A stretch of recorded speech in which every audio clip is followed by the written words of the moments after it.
আসসালামু আলাইকুম। আমন্ত্রণ জানাচ্ছি জাগো স্পোর্টসে। আপনাদের সাথে আছি আমি মমতাজ শাহিন রুম্পা। শুরুতেই জানিয়ে দিব আপডেটগুলো। বিশ্বকাপ জয়ী জুলিয়ান আলভারেজকে ছেড়ে দিয়ে কপাল চাপড়াচ্ছেন পেপ গার্দিওলা।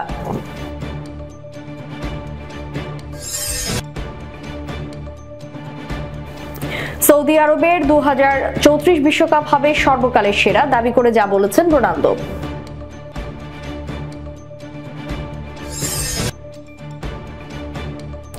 মেসি ও 2026 বিশ্বকাপের স্বপ্ন নিয়ে যা বললেন গার্নাচো।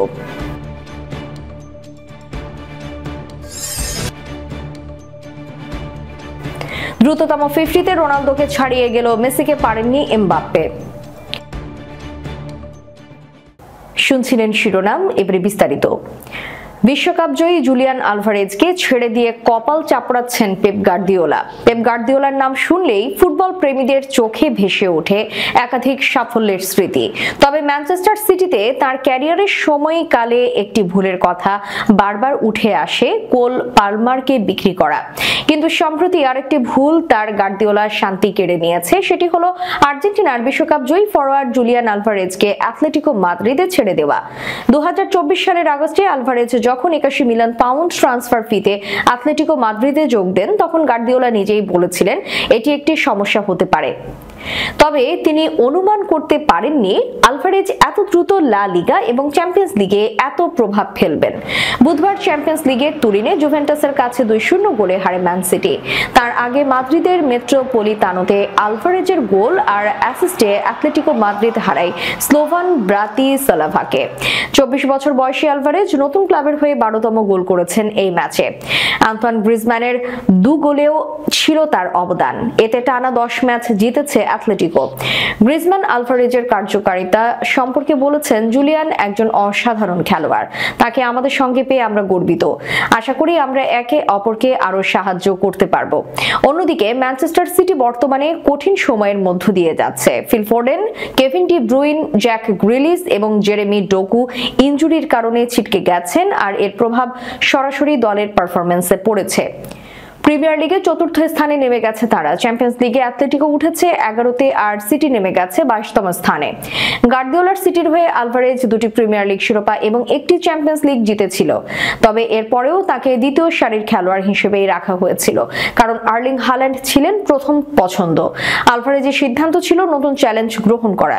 গার্দিওলা চেষ্টা করেছিলেন তাকে ধরে রাখার, কিন্তু আলভারেজ মনে করেছিলেন তার সময় শেষ।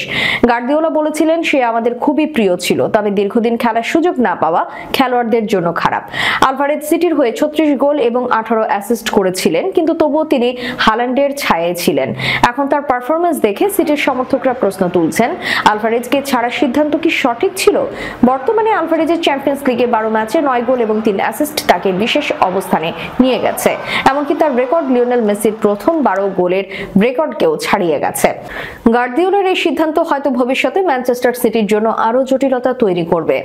আলভারেজ এখন অ্যাথলেটিকো মাদ্রিদে শুধু গোল করছেন না, তিনি তাদের প্রতিযোগিতামূলক লিগে শীর্ষ 3-এ থাকতে সাহায্য করছেন। গার্দিওলা কদিন আগে বলেছিলেন, আলভারেজকে ছেড়ে দেওয়া হয়তো এটি একটি ভুল ছিল। আমি জানি না, কিন্তু আমি খেলোয়াড়দের দীর্ঘ সময় ধরে না খেলিয়ে বসিয়ে রাখা পছন্দ করি না। সৌদি আরবের 2034 বিশ্বকাপ হবে সর্বকালের সেরা, দাবি করেছেন রোনালদো। ফিফা কংগ্রেসের ভোটের আগে থেকেই সৌদি আরব 2034 বিশ্বকাপ আয়োজনের জন্য প্রস্তুতি নিতে থাকে জোর কদমে। এই বিশ্বকাপকে সামনে রেখে নতুন করে 11 স্টেডিয়াম বানানোর পরিকল্পনা আগেই হাতে নিয়েছে সৌদি। মরুর দেশটি খরচ করেছে বিলিয়ন ডলার। আর রোনালদো যেহেতু সৌদি আরবের ক্লাব আল নাসেরে 2023 সাল থেকে খেলছেন, মরুর দেশের এমন কর্মযোগ্য তার চোখ এড়াবে কি করে? সৌদিকে আয়োজক ঘোষণা করার পর নিজের অফিসিয়াল এক্স হ্যান্ডেলে এক ভিডিওতে পর্তুগিজ ফরোয়ার্ড বলেন, 2034 সালে সর্বকালের সেরা বিশ্বকাপ হবে। এটা অসাধারণ। এর অবকাঠামো, স্টেডিয়াম, ভক্তদের জন্য সুবিধা সহ সবকিছুই দারুণ। এসব দেখে আমি অনেক খুশি। প্রায় 2 বছর সৌদি আরবে থাকার কারণে আল নাসের তো বটেই, দেশটির অন্যান্য ক্লাবের ফুটবলারদের খেলার ধরনও বুঝতে পেরেছেন রোনালদো। পর্তুগিজ তারকা ফরোয়ার্ড বলেন, যেসব অল্প বয়সী ফুটবলারদের সঙ্গে খেলছে তাদের মধ্যে থেকে একজন বিশ্বকাপে খেলবে বলে আমি মনে করি। আমার ধারণা তারা উন্নতি করবে। নারী ফুটবলারদেরও উন্নতি হচ্ছে। সব ক্ষেত্রে আমাদের একসঙ্গে জেগে উঠতে হবে, শুধু ফুটবলেই নয়, জীবনের ক্ষেত্রেও সেটা। তাদের কঠোর পরিশ্রম করতে উদ্বুদ্ধ করব আমি। আর্জেন্টিনার তরুণ তারকা এবং Manchester United winger Alejandro Garnacho Lionel মেসির সঙ্গে খেলার অভিজ্ঞতা এবং আসন্ন 2026 বিশ্বকাপে তার লক্ষ্য নিয়ে কথা বলেছেন। 2024 কোপা আমেরিকা জয়ের মাধ্যমে একটি সফল বছর পার করেছে আর্জেন্টিনা। বিশ্বকাপ বাছাই পর্বেও শীর্ষ স্থান ধরে রেখে বছর শেষ করেছে লা আলবিসেলেস্তে। দলের এই সাফল্যের অংশ হতে পেরে গর্বিত গার্নাচো জানিয়েছেন, আর্জেন্টিনার হয়ে খেলা এবং মেসির সঙ্গে ম্যাচ ভাগাভাগি করা সত্যি স্বপ্নের মতো। এই বছর জাতীয় দলের জার্সিতে 3টি ম্যাচ খেলেছেন গার্নাচো। বিশ্বকাপ বাছাই পর্বে চিলির বিপক্ষে পাউলো দিবালার গোলে অ্যাসিস্ট করেন তিনি। তবে 20 বছর বয়সী এই তারকা বিশ্বাস করেন, আরো ভালো খেলতে তাকে কঠোর পরিশ্রম করতে হবে। গার্নাচো বলেন, আমি সবসময় উন্নতি করার চেষ্টা করছি। কোপা আমেরিকায় খুব বেশি খেলতে না পারলেও সেই মুহূর্তটা ছিল অসাধারণ। 2026 বিশ্বকাপের জন্য প্রস্তুত থাকার আশার কথা ব্যক্ত করে তিনি বলেন, আশা করি পরবর্তী বিশ্বকাপে আমি প্রস্তুত থাকবো এবং আমরা শিরোপা জয়ের চেষ্টা করব। গার্নাচোর সামনে আর্জেন্টিনা দলে জায়গা পাকা করার বড় চ্যালেঞ্জ রয়েছে। মেসি, লাউতারো মার্টিনেজ এবং জুলিয়ান আলভারেজের মতো অভিজ্ঞ তারকার পাশাপাশি ভ্যালেন্তিন কাস্তেয়ানোস এবং গিউলিয়ানো সিমিওনের মতো তরুণ প্রতিভারাও আছেন স্কোয়াডে। তবে গার্নাচো আত্মবিশ্বাসী নিজের সেরাটা দিয়ে দলে জায়গা করে নেবেন। 2026 বিশ্বকাপের দিকে এগিয়ে চলেও মেসির অংশগ্রহণ এখনো নিশ্চিত নয়। আর্জেন্টিনার এই অধিনায়ক কয়েকবার বলেছেন তিনি এখনই কোনো সিদ্ধান্ত নেননি এবং দিন দিন বেঁচে থাকতে চান। তবে আশার আলো রয়েছে, কারণ ইন্টার মায়ামির সহ মালিক জর্জ মাস জানিয়েছেন 2026 পর্যন্ত মেসির চুক্তি নবায়নের জন্য আলোচনা চলছে। বিশ্বকাপের আসরটি যুক্তরাষ্ট্র, মেক্সিকো এবং কানাডায় অনুষ্ঠিত হবে। গার্নাচো ও মেসির মতো তারকারা একসঙ্গে খেললে আর্জেন্টিনা নিশ্চয়ই আবারও বিশ্বকাপ জয়ের অন্যতম দাবিদার হয়ে উঠবে।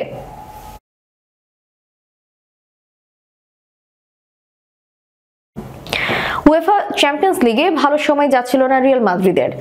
5 ম্যাচের মধ্যে হেরেছিল 3 ম্যাচে। গতকাল রাতে নিজেদের ষষ্ঠ ম্যাচে আটালান্টার বিপক্ষে 3-2 গোলের দারুণ জয় পেয়েছে কার্লো আনচেলোতির শিষ্যরা। রিয়ালের হয়ে একটি করে গোল করেছেন কিলিয়ান এমবাপ্পে, ভিনিসিয়াস জুনিয়র ও জুড বেলিংহ্যাম। তবে পুরো ম্যাচে লস ব্লাঙ্কোসদের নাচিয়ে ছাড়ল আটালান্টা। বল দখল, আক্রমণ, গোলের লক্ষ্যে শটে এগিয়ে ছিল আটালান্টাই। কিন্তু ম্যাচের 10 মিনিটে গেভিস স্টেডিয়ামে এমবাপ্পের গোলে এগিয়ে যায় রিয়াল। চ্যাম্পিয়ন্স লিগে ফরাসি ফরওয়ার্ডের এটি 50তম গোল। 79 ম্যাচে এই মাইলফলক ছুঁলেন তিনি। চ্যাম্পিয়ন্স লিগে চতুর্থ দ্রুততম গোলের 50। চ্যাম্পিয়ন্স লিগে 50 গোল করতে তার চেয়ে কম ম্যাচ লেগেছে Ruud van Nistelrooy, Lionel Messi এবং রবার্ট লেভানদোস্কির। তবে এমবাপ্পে ছাড়িয়ে গেছেন করিম বেনজেমা এবং ক্রিস্টিয়ানো রোনালদোকে। বেনজেমার লেগেছিল 88 এবং রোনালদো লেগেছিল 91 ম্যাচ। তবে দারুণ এক গোল করে প্রথমার্ধে 36 মিনিটে চোট নিয়ে মাঠ ছেড়েছেন এমবাপ্পে। এদিন জিতলেও আনচেলোতির কিছুটা চিন্তাও যেন বাড়িয়ে গেলেন তিনি। প্রথমার্ধের যোগ করার সময় পেনাল্টি থেকে চার্লস ডি কেতেলায়ের সমতায় ফেরান আটালান্টাকে। 56 মিনিটে ভিনির এবং তার 3 মিনিট পর বেলিংহ্যামের গোলে ব্যবধান বাড়িয়ে নেয় অতিথিরা। আটালান্টাও মরিয়া হয়ে উঠে গোলের জন্য 65 মিনিটেই দ্বিতীয় গোল পেয়ে যায় তারা। দারুণ এক গোল ব্যবধান কমান আদেমোলা লুকমান।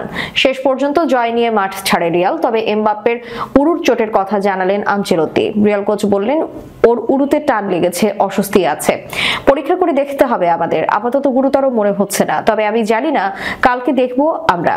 সে মাঠে দৌড়াতে পারছিল না, অস্বস্তি অনুভব করছিল, এই জন্য তাকে বদল করেছি আমরা। আটালান্টাকে হারিয়ে 24তম স্থান থেকে পয়েন্ট টেবিলে 18তম স্থানে উঠে এসেছে রিয়াল।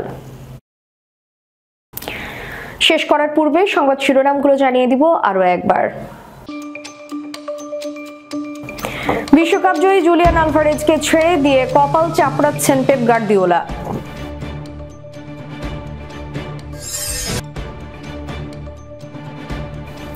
সৌদি আরবের 2034 বিশ্বকাপ হবে সর্বকালের সেরা, দাবি করে যা বলেছেন রোনালদো।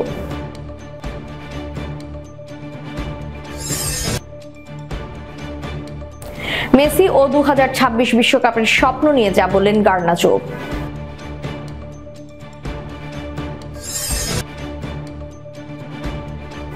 দ্রুততম 50-তে রোনালদোকে ছাড়িয়ে গেল মেসিকে পারেননি এমবাপ্পে। এতক্ষণ আমাদের সাথে থাকার জন্য ধন্যবাদ। আল্লাহ হাফেজ।